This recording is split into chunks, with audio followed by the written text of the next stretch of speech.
बोल लेने दीजिए। धनु ही हो चाहे धनुखा हो, दोनों का काम बाण चलाना होता है। और आप तब से पूछ रहे हैं किसने तोड़ा, असली बात मैं बता रहा हूं, किसी ने तोड़ा ओड़ा नहीं, भैया ने टच किया टूट गया। छुअत टूट रघुपति ही न भैया ने छुआ टूट गया। हम क्यों अभिमान करें हमने तोड़ा। परशुराम जी अपन फरसा निकाले, बोले इसको देख रहा है क्या है। लक्ष्मण जी बोले फरसा, बोले फरसा नहीं, 21 बार इसी फरसे से धरती को क्षत्रिय विहीन किया हुए, 21 बार। बालक तू जो है इसलिए तुझे छोड़ के रखा हूं अब तक।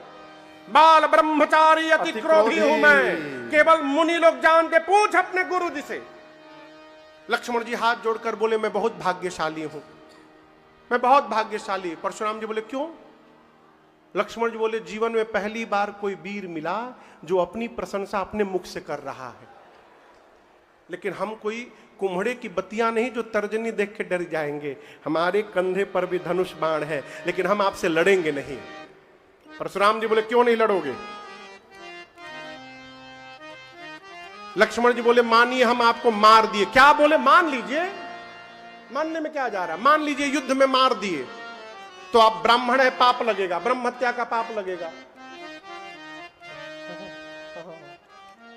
और यदि युद्ध में आपसे हार गए तो रघुवंशी होकर युद्ध में पराजित होना मेरे कुल पर कलंक लग जाएगा। जीतूंगा तो ब्रह्म हत्या का पाप, हारूंगा तो कलंक। इसलिए हमारे कुल में ब्राह्मण पर, संत पर, गौ पर और देवता पर प्रहार करना वर्जित है। हम ब्राह्मणों से युद्ध नहीं करते, हम आपसे लड़ेंगे नहीं। परशुराम जी बोले विश्वामित्र जी से तुम्हारा चेला जितना गोरा है ना, भीतर का उतना काला है ये। राम जी बोले अरे कहां आप बालक से उलझे हुए हैं। बुद्धिमान लोग बच्चों की बात पर ध्यान नहीं देते। तब तक लक्ष्मण जी बोले इतना ही प्रेम है तो किसी को बुला के जुड़वा लो। परशुराम जी बोले देखो फिर बोला ये, फिर बोला। राम जी शांत करते हैं, तब तक लक्ष्मण जी चिंगारी छोड़ देते हैं। अंत में राम जी को बोलना पड़ा मुनिवर मेरा अपराध जितना बड़ा नहीं उससे बड़ा आपका क्रोध हो गया है। पुराना था टूट गया और आप युद्ध की बात करते हैं तो मेरी बात सुनिए। हम रघुवंशी हैं, हम युद्ध में काल को भी पीठ नहीं दिखाते हैं। कालहु डर ही न रन रघुवंशी। लेकिन काल से भी युद्ध करने वाला राम रघुवंशी परशुराम से नहीं लड़ेगा। क्यों, आप ब्राह्मण हैं और जो ब्राह्मण के चरणों में निष्ठा बना के रखता है वो पूरे संसार में निर्भय होकर रहता है। इसलिए मैं लड़ूंगा नहीं आपसे। परशुराम जी सुने ब्राह्मण में इतनी निष्ठा, ये भगवान छोड़कर कोई नहीं कर सकता। परिचय लिया, कहा राम ये रमापति का धनुष है, इसको लीजिए, इसको खींचकर इसकी डोरी चढ़ाइए प्रतंचा। क्यों, भगवान के धनुष पर भगवान को छोड़कर कोई डोरी चढ़ा ही नहीं सकता। परशुराम जी बोले यदि राम भगवान होंगे तो इस अजगांव पर प्रतंचा चढ़ा देंगे। जैसे परशुराम जी ने धनुष दिया, यहां मानस में लिखा है देत चाप आप ही चली गयऊ। चली गयऊ नहीं है, देत चाप आप ही चढ़ी गयऊ। जैसे राम जी ने हाथ में धनुष पकड़ा, उस धनुष की प्रतंचा अपने आप धनुष पर खिंच के चढ़ गई बिना झुकाए। परशुराम जी देखे शरीर कांपने लगा, 9 बार हाथ जोड़कर राम जी की जय जयकार की है। तो भगवान है ये। कहा प्रभु अनुचित बहुत कहूं अज्ञाता, क्षमहु क्षमा मंदिर दो भ्राता। क्षमा याचना करके वापस तपस्या करने चले गए महेंद्र पर्वत। इधर विश्वामित्र जी ने कहा महाराज धनुष टूटने के साथ विवाह तो हो गया, अब अपनी कुल परंपरा के अनुसार विवाह करने के लिए दूत को पत्र देकर अयोध्या भेजिए, जिससे महाराज दशरथ बारात लेकर के आवे। दूत पहुंचे अयोध्या, गुरुदेव ने बारात के निकलने की मुहूर्त बनाई और अयोध्या में बारात सज के तैयार हो गई। आप में से कौन कौन बाराती है अयोध्या की पार्टी में से? सीता मैया की पार्टी में से? हम तो अयोध्या वाले हैं हो। बारात सज के तैयार हो गई, महात्मा जय जयकार करने लगे, नगाड़े वाद्य बजने लगे।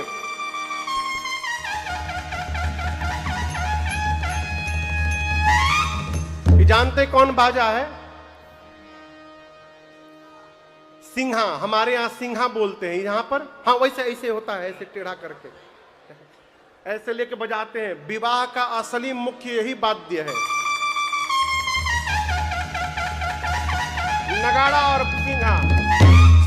हाँ, आप लोग देखे हैं ना, 2000 सिंहा एक साथ बजने लगा। 2000 मुनि लोग जय जयकार किए, बोलिए दुल्हा सरकार की जय। बारात चली, श्री राम जी की अजब बारात अवध से मिथिला चले। श्री राम जी की अजब बारात अवध से मिथिला चली। मिथिला चली हो, मिथिला चली है, मिथिला चली हो, मिथिला चली है। मिथिला चली हो, मिथिला चली है, मिथिला चली हो, मिथिला चली। श्री राम जी की अजब बारात अवध से मिथिला चली। श्री राम जी की अजब बारात अवध से मिथिला चली।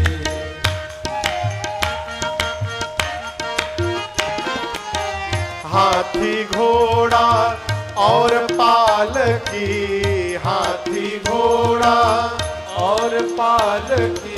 हाथी घोड़ा और पालकी, हाथी घोड़ा और पालकी। चढ़ी चढ़ी अवध इतरात अवध से मिथिला चली।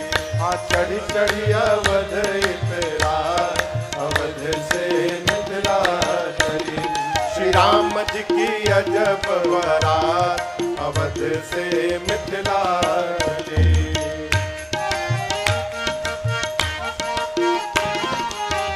हाथ में माला भाल पे चंदन, हाथ में माला भाल पे चंदन। हाथ में माला भाल पे चंदन, हाथ में माला भाल पे चंदन। सब दाढ़ी वाले दिखा अवध से मिथिला चली। सब दाढ़ी वाले दिखा अवध से मिथिला चली। श्री राम जी की अजब बारात अवध से मिथिला चली। इतने बाराती किंतु किसी को, इतने बाराती किंतु किसी को, इतने बाराती किंतु किसी को, इतने बाराती किंतु किसी को। नहीं विवाह तिथि ज्ञात अवध से मिथिला चली। हाँ नहीं विवाह तिथि ज्ञात अवध से मिथिला चली। श्री राम जी की अजब बारात अवध से मिथिला चली। यह बारात सब भांति मनोहर, यह बारात सब भांति मनोहर। यह बारात सब भांति मनोहर, यह बारात सब भांति मनोहर। लेकिन नहीं दुल्हा है साथ अवध से मिथिला चली। नहीं दुल्हा है साथ अवध से मिथिला चली। श्री राम जी की अजब बारात अवध से मिथिला चली। सखियन सो सुनी व्यंग वचन पर, सखियन सो सुनी व्यंग वचन पर। सखियन सो सुनी व्यंग वचन पर, सखियन सो सुनी व्यंग वचन। अरे राज सहु मुस्का अवध से मिथिला चली। अरे राज सहु मुस्का अवध से मिथिला चली। श्री राम जी की अजब बारात अवध से मिथिला चली। श्री राम जी की अजब बारात अवध से मिथिला चली। अवध से मिथिला चली, अवध से मिथिला चली। बोलिए दुल्हा सरकार की जय। बैठ जाइए, बारात पहुंच गई, बैठ जाइए, बारात पहुंच गई।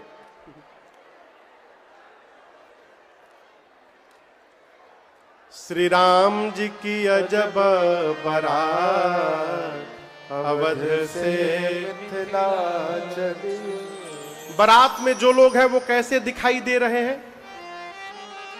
हाथ में माला, भाल पे चंदन, हाथ में माला, भाल पे चंदन, सब दाढ़ी वाले दिखा, अवध से मिथिला चली।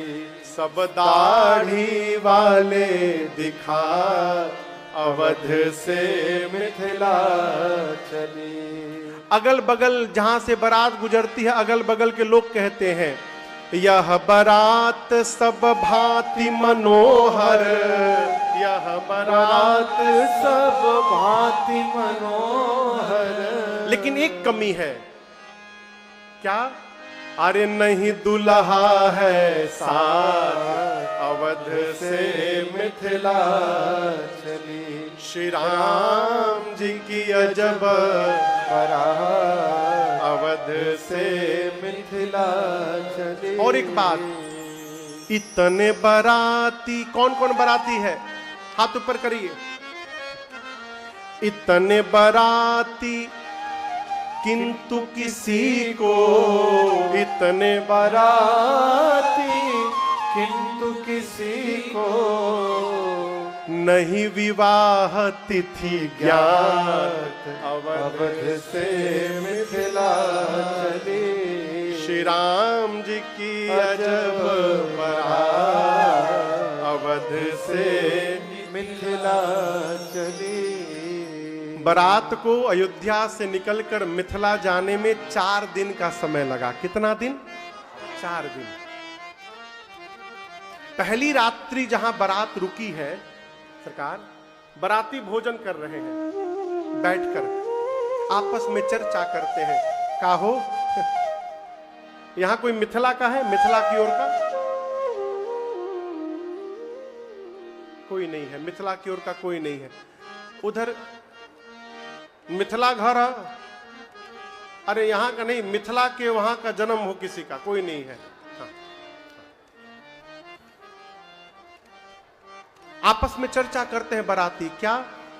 मिथिला में बहुत आइटम मिलेंगे, मिथिला में बहुत आइटम भोजन मिलेंगे, मिथिला में बहुत आइटम मिलेंगे, मिथिला में बहुत आइटम मिलेंगे। यहाँ मरी गए सतुआ खात, अवध से मिथिला चली। श्री राम जी की अजब बारात, अवध से मिथिला चली। देखिए, हम लोग पूरी दुनिया में घूमते हैं, लेकिन एक बात मैं आपको कहूं, जैसा स्वागत मिथिला में हो जाता है, वैसा स्वागत धरती पर कहीं नहीं हो सकता। जैसा स्वागत, आप भोजन करने बैठिएगा ना, कम से कम 40 से 50 आइटम होगा, कम से कम। और उसके बाद भी लोग हाथ जोड़कर कहते हैं, महाराज जल्दी जल्दी में कुछ बना नहीं पाए हम लोग। इतना भोजन कि आप 1 महीने में खाइएगा उतना। और लोग उधर के खाते भी हैं, भोजन करने के बाद 150-200 रसगुल्ला खा लेते हैं। मैं विनोद नहीं कर रहा हूं, मैं सत्य बता रहा हूं। भोजन करने के बाद 100 रसगुल्ला तो खाई, वहां रसगुल्ला ऐसे नहीं, ऐसे निकाल के दिया जाता है। 10 रसगुल्ला खाइए 20-20 रुपया मिलेगा, 10 खा लीजिए, अब 10 खा लीजिए तो 50 रुपया पर रसगुल्ला, वो भी 10 खा लीजिए, अच्छा आप खाइए 10, 100 रुपया। ऐसे लोग रसगुल्ला खाते हैं। अभी कोरोना के समय का बात है, एक आदमी भोज में गया, भोजन के बाद 300 रसगुल्ला खाया। खा के जब घर जा रहा था रास्ते में बेहोश होकर गिर गया। तो उसका बेटा उठा के डॉक्टर के पास ले गया। डॉक्टर बहुत सुना जब 300 रसगुल्ला खाया है, डॉक्टर बहुत गुस्सा है, बोला मूर्ख कहीं का, राक्षस, इतना कोई खाता है? 300 रसगुल्ला खाया, अब टेबलेट खाना पड़ेगा, टेबलेट। तो वो आंख खोल कर बोला टेबलेट का जगह रहता तो एक रसगुल्ला और नहीं खा लेते। उसका हम लोग दुबई कथा गाने गए पिछली साल, तो वहां एक मिथिला का समाज है, तो उनके घर भोजन करने गए हम लोग सरकार। तो केले के पत्ते पर भोजन, इतना सारा आइटम देख के डर हो गया। तो हम तो पहले सब साइड कर दिए जितना खाना था। भोजन वोजन जब कर लिए सब लोग, पेट भर गया, तब वहां के एक बूढ़े बाबा आए रसगुल्ला और गुलाब जामुन लेकर के। हम बोले बाबा अब जगह नहीं, अब मर जाएंगे। बोले महाराज अब सुनिए मेरी बात, आप बताइए बस यदि पूरा खचाखच भरा हो बस, और वहां प्रधानमंत्री मोदी जी आ जाएं बस में चढ़ने के लिए, तो क्या मोदी जी बस में चढ़ नहीं पाएंगे? बोलिए। लोग अपने को दबाएंगे लेकिन उनको ले लेंगे भीतर। रसगुल्ला उठाकर बोले महाराज ये प्रधानमंत्री है कितना भी बस भरा है, इसके लिए जगह मिल जाएगा। 2 रसगुल्ला डाल दिए, किसी तरह उसको खाएं। अब गुलाब जामुन लेके खड़े हो गए, बोले अब जगह नहीं है। बोले महाराज अगर प्रेसिडेंट आ जाए तो क्या प्रेसिडेंट को प्रधानमंत्री चढ़ने नहीं देंगे? ये गुलाब जामुन प्रेसिडेंट है, इतना खाते हैं। बारात पहुंची, जनवासे में स्वागत करके जनक जी महाराज ने स्थान दिया है। मिथिला की नारियां सुनी कि बारात में भी 2 राजकुमार आए हैं, एक गोरा है एक सांवला है। एक ने कहा चारों भाई हैं। मिथिला की नारियां सखियां ब्रह्मा जी से प्रार्थना करती हैं, पुरनारी सकल पसारे अंचल विधि बचन सुना वही ब्याहे अहो चारे भाई पुरहामा सुमंगल गावही ब्याहे अहो ब्याहे अहो ब्याहे अहो चारे हो भाई। सखियां प्रार्थना करती है ब्रह्मा जी बारात भले एक की आई हो, आप ऐसा कुछ करिएगा कि मिथिला में चारों भाइयों का विवाह हो जाए, कोई भी यहां से कुंवारा न लौटने पावे। विवाह का मुहूर्त निकाला 2 स्थान पर, जनवासे में ब्रह्मा जी निकाले और जनक जी के महल में ज्योतिषी निकाले। अगहन महीना शुक्ल पक्ष पंचमी तिथि दिन मंगलवार का गोधूली बेला में बारात जनवासे से सच चली है। भगवान के दूल्हा स्वरूप को शंकर भगवान 15 नेत्रों से, कार्तिकेय जी 12 नेत्रों से, ब्रह्मा जी 8 नेत्रों से, इंद्र अपने 1000 नेत्रों से देखते हैं। द्वार पूजन के बाद भगवान विवाह के मंडप में पहुंचे हैं। सखियां मेरी मां को लेकर आई हैं। चारों वेद भगवान ब्राह्मण का रूप धारण करके बैठे हैं विवाह कराने के लिए। सूर्य भगवान शरीर धारण करके बैठे हैं देखने के लिए कि कोई नियम छूट ही न जाए। अग्निकुंड में अग्नि नारायण प्रकट होकर विराजमान है। मुनियों ने सबसे पहले गणपति भगवान का पूजन कराया और उसके बाद सोने की थाल में जल लेकर जनक जी महाराज सुनैना जी के साथ राम जी का पांव पखारने लगे। लागे पखारन पाय पंकज प्रेम तन फूल कावली नभ नगर गान निशान जय धुनि उमरि जनु चहुदिसि चले जे पद सरोज मनोज हरि पुरसर सदैव विराजनी जे सकृत सुमिरत विमलता मन सकल कलिमल भाजनी।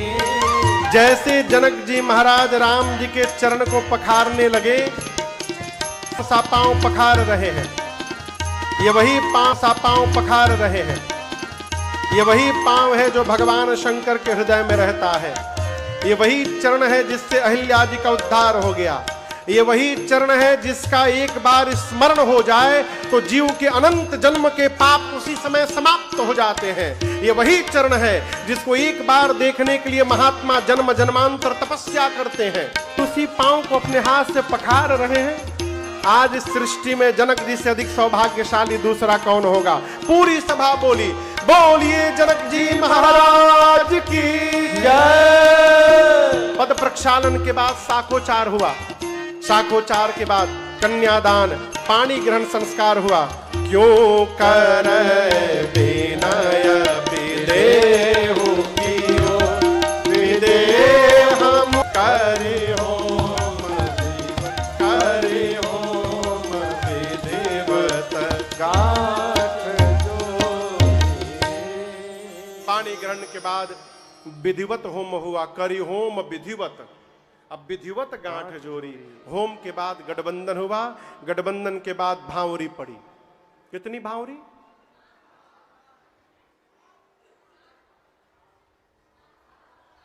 7 नहीं 4।